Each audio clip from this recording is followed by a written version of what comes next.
This is Miss Jenny from Down Earth Astrology and Primal Girl Wellness. I am your astrologer, and today's video is not actually about astrology, so you can tune out now if that's what you're looking for. So I was thinking about it today, and some things dawned on me that are as obvious as the nose on your face, right? But listen, sometimes you just don't see it until you see it. So the first thing I want to start with is a question for you. Have you ever been lucky enough, or do you know somebody who's very lucky and has one of these jobs that's like literally the easiest job in the world? They show up, they do their thing, nobody really pays any attention to them, they don't really work with other people, and they kind of do what they're supposed to do and get through the day. And if there's no work to do, because nobody's paying attention, they pretty much skate through the rest of the day and get paid for it, right? So I mean, if some people have been lucky enough to have, the problem is these jobs are never forever, like it doesn't last. But while you have it, man, it's a good job. So if you're not sure what I'm talking about, here's what I'm going to give you the story, right? So many lifetimes ago, I used to work at a very, very small hospital. Very small. I think it's like 120 beds in the entire hospital. And it was a federal hospital. It was one of the VA hospitals. Now, I was working as a tech at the time, and in this particular moment, it was a holiday, right? So it was a skeleton crew in the hospital because it was a holiday. And because it was a skeleton crew, and because we had an IV team, an official IV team, nobody was allowed to start IVs except the IV team nurses. So a lot of our nurses on the floors who may not have been great at it to begin with, and even the ones who were good at it had become completely out of practice doing it because we never had to do it because that's what the IV team was for. So picture this: tiny hospital, skeleton crew, holiday, one IV team nurse, and none of the other nurses either remember how to or are very good at starting IVs because they haven't had to since they installed an IV team. One IV team nurse because it's a skeleton crew. So imagine that on this particular day, we had a patient who was on timed medication that had to be administered by IV. Very time sensitive. And the clock rolled around, it was time for him to get his IV medications or to have them started. The problem is we couldn't find the IV nurse anywhere. This is a tiny hospital, maybe 120 beds, which is literally like, I think that's barely bigger than the Montecito mansion that Meghan and Harry are living in. Maybe 120 bed hospital. It's tiny hospital. Skeleton crew. It's not like you're going to get lost in a crowd today. There's barely anybody here today. And we can't find the IV team nurse. For 45 minutes, we could not find the IV team nurse. And later, it turns out that the reason nobody could find the IV team nurse for 45 minutes anywhere in the building, in a skeleton crew, is because she wasn't even in the building. So apparently Princess had just, sashayed her behind out of the building to go do whatever she needed to do outside of the hospital on work hours when she's the only IV team nurse in the hospital and the only person who can start IVs. And she must have known, because I'm sure they get a list of patients who require IV starts at certain times during the shift. They have to know this because it's time sensitive. So she must have known that she didn't have, anything to do until, such and such a time.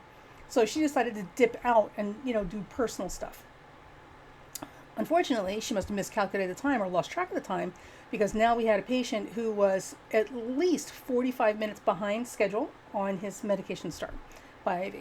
Well, this stirred up quite the ruckus. Let me tell you. Oh my God. Because at this point now, it wasn't just the IV team nurse on the hook, it was also the nursing program director because she's the one who implemented the IV team. And this was the very inception of IV teams existing in hospital. Prior to that, if you were a nurse, you were supposed to know how to do this and you were responsible for your IV starts. We didn't have a special team that only did IVs.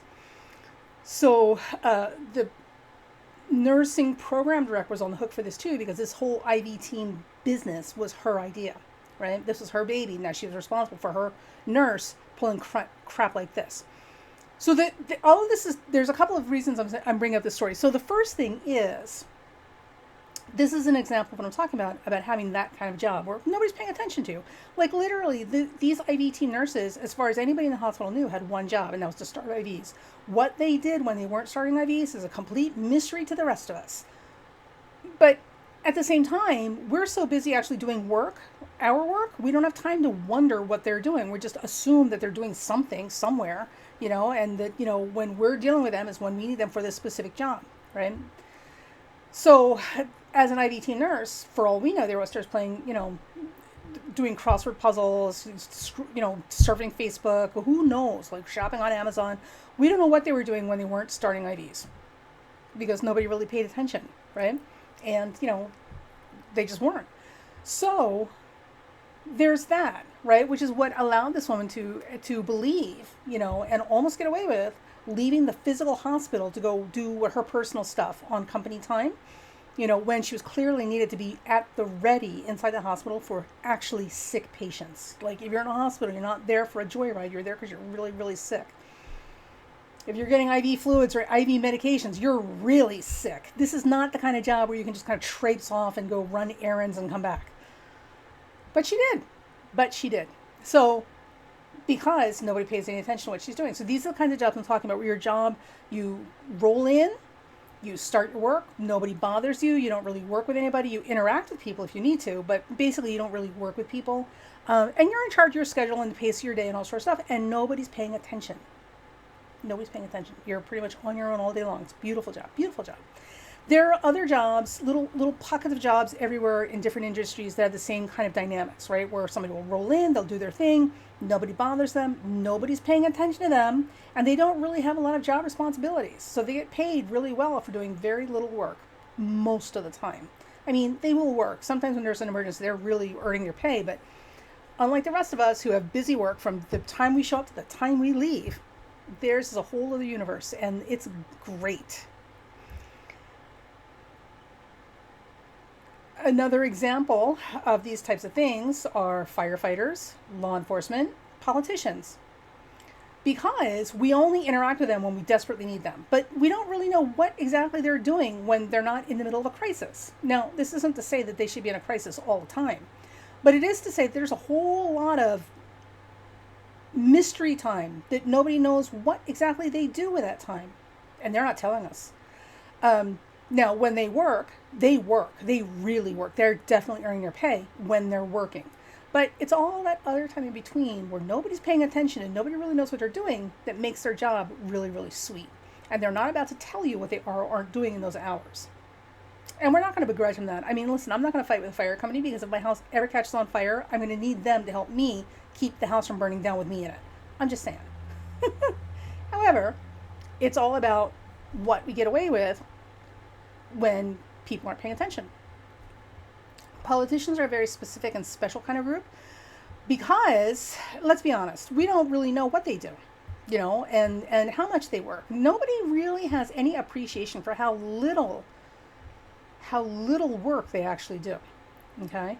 And the only people who seem to understand the convoluted mess that is politics or bureaucratic structures, which is also most of the case, people with federal jobs and people with county jobs are the biggest offenders of getting paid to sit on their big soft behinds and do a whole lot of nothing as much as possible and get away with it because nobody knows what's going on in there and nobody knows what you exactly do. And the only time we're dealing with you is when we have to. So that's a whole lot of time in 365 days a year when you're doing, we don't know what exactly. Are you doing anything? Maybe. But with politicians, and specifically, the reason they hate journalists is because journalists pay attention. Journalists understand how this convoluted labyrinth of bureaucratic connections work, right? They understand how the system works. They understand what these people are supposed to be doing, and they call them on it when they're not doing their job. And they ask hard questions like, excuse me, where were you when this happened? And what are you doing about it? And da-da-da-da-da-da, right? So we see it all the time. Especially now after Uvalde, which is like a classic example of what I'm talking about. Okay, this is where this is going. So that's why politicians hate journalists, because if it weren't for journalists, they would literally get paid for doing absolutely nothing except showing up once in a while for a photo op and taking a meeting. Now, I want you to understand that this is not limited to your national politicians. This also absolutely applies to your local politicians, and maybe more so. maybe more so. Because if you have ever had the misfortune of dealing with your local reps, your local politicians, 90% of them are worthless. They're big bags of freaking hot air that are literally trying to jump on a gravy train. What do they actually do in the course of their career? As little as possible. They do photo ops. They sign a couple of bills here and there. You know, they make them look good. And literally their whole thing is about skating by under the radar until the next election and doing just enough to look good so they can get reelected. If you have ever, and here's the test for you, if you have ever needed something and their assistance, I want you to try and get a hold of your local rep, your local governor, your local mayor, your local senators, your local house reps, your local district reps. Pick anybody up and down the list for your local representation and see if you can get a face-to-face meeting with them. See if you can get them to talk to you. I guarantee they're going to do everything they can to avoid you because they don't want you paying attention to them. They don't want you in their face actually creating work for them. Don't believe me? Try it. Try it. So here's the thing. In these jobs where you have the least amount of work to do and the least amount of oversight, there's literally nobody over your shoulder watching you work and holding you accountable. There's that word, accountable. The worst thing that can possibly happen for these people is for them have to deal with people. Like people even just randomly showing up to chit chat with them is a problem, because if somebody's there face to face with them asking questions or asking for something, or even if it's legitimate work, the problem is now they've got to suddenly look really busy or busier to justify their entire day, because God forbid somebody catches on they're not actually doing a whole lot unless they have to. So they don't want to talk to people that are not on their list of things to do. Like you're not allowed to show up and suddenly start chit-chatting and noticing, hey, wait a minute, what exactly have you been doing for the last 3 hours? The other thing is that they don't want people paying attention. The one person in the room anybody should be afraid of, other than the person who's got nothing left to lose, is the person paying attention. And they don't want people anywhere near them that are paying attention. Because if you're paying attention, then you start to add things up and realize, what exactly are you getting paid for again? Seriously.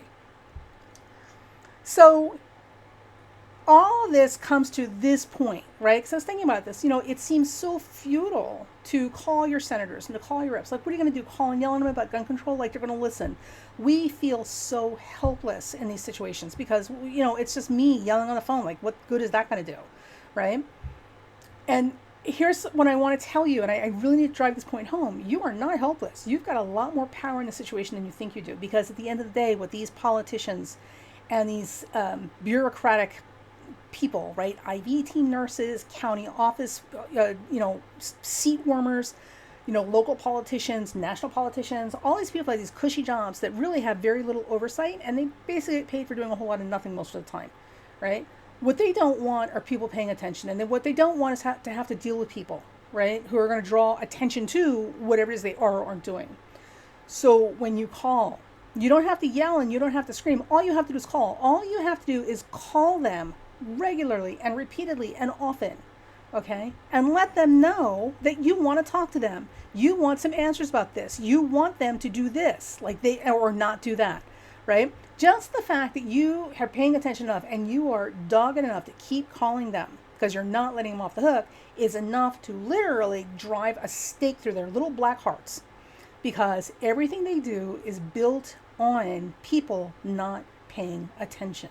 Because if people aren't paying attention, nobody's getting held accountable. And as long as they're not getting held accountable, they're getting a free ride the entire course of their career at your expense.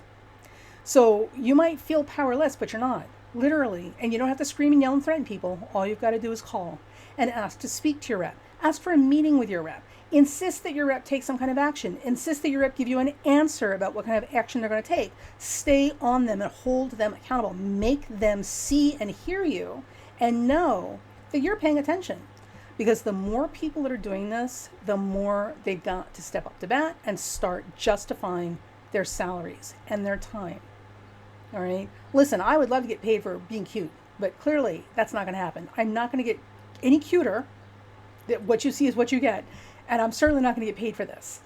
So I think it's awesome that other people think they can get paid for being cute or being popular, but that's not really the way the world works. And the only way we can change this is if we step in and start participating. And the way you participate and you start dismantling the system so that it starts working the way it's supposed to, where people actually earn their paychecks by representing you, is by paying attention and letting them know you're paying attention. So call, literally call. You got 5 minutes of the day. You don't have to yell. You don't have to scream. Call the office and ask the representative, I want to know what their position is on this thing. I want to know what they have done, not what they're going to promise. What have they done? Ask for a meeting face to face. I'd like to meet with my local rep about this issue because I don't know who else I'm supposed to talk to. That will make a huge, huge difference. Trust me. Trust me. You have the power, honey. You write those paychecks, but the only way you're going to get them to do their job is if you're paying attention, because that's kind of the way it works with work, right? So you let people off the hook, they'll stop working immediately. And just to give you an example of what I'm talking about, and then we're going to finish the video, here's another story, right? In my local area, had an issue with a bureaucratic office, one of the county offices, and some of the officers working in the county office who are playing games, and talk about overreach, really, really abusing the power of their position for no good reason except to entertain themselves and to make, bogus violations and fines just to harass people, myself included. Because where I live, which is barely better than Alabama, right? This is literally an imitation of Alabama around here, or Missouri. It's a good old boys network. So of course, nobody wants to get anybody else in trouble because they all know each other, right? So nobody wants to give me the information about who I need to talk to that would be the boss of those people in the county office I'm having a problem with and I'm trying to file a complaint with because they're way, way out of line. Literally, I'm not kidding. So I literally did the whole squirrel chase, right? Kick the can down the road, going from one to another to another. Everybody's giving you bad numbers and bogus names, right? Because nobody wants to touch it. I'm not going to be the one to throw Fred under the bus. Whoa. It took me over a year to finally figure out who I needed to talk to. And when I did, the person who was supposed to help me get a meeting with the commissioner's office that would handle these people, that is literally their boss of the people I'm having a major issue with, that they're doing things they shouldn't be doing to anybody, right? And everybody knows this, but nobody wants to throw their peers, their political, legal peers under the bus. This character in his office, who was the community rep, literally went out of his way for 6 months to prevent my phone calls and emails getting to his boss. He was not only not going to let me have a meeting with his boss, he wasn't even going to let his boss know that I was trying to reach him. For 6 months. The man has since been fired from his position, as he should be. I still haven't met with his boss, dealing with yet another person that's under his boss, and hopefully maybe someday before this year is over, I'll actually meet with him and say, boy, I've got some questions about how things work around here, and who's responsible for who, and who's accountable to who, and why can't we find this information as the general public? Because these are real issues that are going on all the time, and apparently not being reported because nobody knows who the hell we're supposed to be talking to, because nobody wants to tell us. So even to this point, and now we're a year out from this, even to this point, I still can't get a hold of the rep. The rep is doing this commissioner is doing everything he can to avoid having a face-to-face meeting with me. He doesn't want to deal with me because, and it's not because I'm such a big, strong, terrifying person. It's because he doesn't want to have to answer questions he doesn't have answers to. And he also doesn't want to be held accountable for this, nor does he want to get into a big, family squabble with the other departments, his underlings, because he has to throw them under the bus because he's his boss, that he has to hold them accountable, and this is not okay. And he has to give the public this information about what their actual guidelines are for their job duties, and who they report these things to. There's a whole lot of covering each other's asses around here, okay? Right up to the politically elected positions where these people are literally over top of county offices. But if I hadn't kept on them and literally called every single person I could and called them 2, 3, 4, 5 times, going around and around circles until I found somebody who would finally listen to me and led me to the next one, that finally got to where I'm at now, which has also resulted in this idiot getting caught, literally obstructing my calls and emails and getting fired for it. If I hadn't kept on them, this would have been much worse for me, and they would have gone on about their daily business, getting paid for doing a whole lot of nothing. Which they kind of still are, but we're not done with this fight yet. So don't give up. Literally the simple act of a phone call and asking for accountability, asking for an explanation or an answer. Show me what you've done to address this. Don't promise me anything. I want to know where you stand and what you are doing right now. What have you done? Just those phone calls, and you can be as polite as pie when you do it. Those are the things that will make a difference. And the more of you that do it, the more pressure you're putting on those offices. Because the one thing people in jobs like that do not want are, one, people paying attention to what they're doing when they're not doing the one job they were hired for, right? Firemen, bless their heart, I'm not going to bang them because, again, I'd like them to be here when if my house starts burning down, right? But the reality is we don't know what the hell they do between fires. Exactly. Like, what do you do, right? Law enforcement, same thing. Like, listen, if I'm in a situation where I need to call the cops because I need like big help with guns help, like I'm not going to bang them for whatever it is they're not doing between, gunfights, the OK Corral on the street or whatever. But the fact of the matter is, depending on where you are and depending on how big the police force is, maybe it's one of these little local, yokel, small town police forces with a police force of 12, right? Nothing ever happens there because it's such a tiny town, right? What exactly are you doing when you're not, I don't know, writing speeding tickets? Does anybody know? So they don't want you paying too much attention to that either because they've got a routine down. They've got their things set up and they get paid really well for a really cushy cake job. They work when they need to work, but all the other hours, man, it's a sweet deal. Politicians are the worst because politicians do not run into burning buildings. Politicians do not go into places where you have to draw guns in defense, right? And actually require backbone and courage, unlike the Uvalde Police Department. Politicians don't need any of that. Politicians draw a paycheck at your expense. You pay them with your taxes, and you put them in office. Remember that, for basically being popular or cute, and staying under the radar as much as possible. Only reappearing like a gopher for photo shoots and occasional good deeds so they can have it on their resume come election time the next time around. Right now, we got to knock this off. So don't for a minute, don't ever think that you're powerless or you're helpless in these situations. Your voice, literally just calling them and asking them questions, calling them and demanding answers. What have you done? Show me what you've done. Show me what you are doing. They're required to answer these things. That's their job. It's not unthinkable that somebody would ask you to justify your work and your paycheck. I'm just saying, right? So just the act of calling them like that, as polite as you can be even, right? You don't have to be hostile about it. That's enough to start an avalanche of pressure for them to start doing work or get the hell out of the office. So don't despair, friends. Do not despair. You're not alone. You're not helpless. You're not powerless. The fact that you will pay attention and that you will call them on this and you will demand them to justify and show you their work for what they're getting paid, for what you're paying them. Right there's a line. So make a phone call every day or every week, just for a couple minutes, just a friendly little chit chat. Hi, I am one of the people who lives in the area and you're my representative. So listen, I have a question and I kind of need an answer. This thing is going on. What are you guys doing about it? No. Don't tell me what you're promised to do about it. What have you done and what are you doing? And please show me where I can find this to verify this. That's all you got to say. Because if they get enough phone calls like that from enough people, they're going to get scared, really damn scared. And now they're actually going to start working. Because you know what happens when you've got those cake jobs where you don't do a whole lot of anything, like the IVT nurse that I worked with. And you can do things like slip out of the building and go wander off and take care of your personal errands. On company time, because nobody knows what the hell you're doing when you're not doing the job you're hired to do. Just saying, could be upstairs doing crossword puzzles for all we know. When people show up suddenly and start paying attention to you and saying, yeah, so listen, where were you an hour ago? And what exactly are you doing right now? This will set people in panic, and then suddenly they're scrambling to look busy or busier than they were because they've got to justify their work. And that, my friends, is our job. Pick up a phone, call your reps. And absolutely do not overlook your local reps, because in order for them to get to national level, they start here at the local level.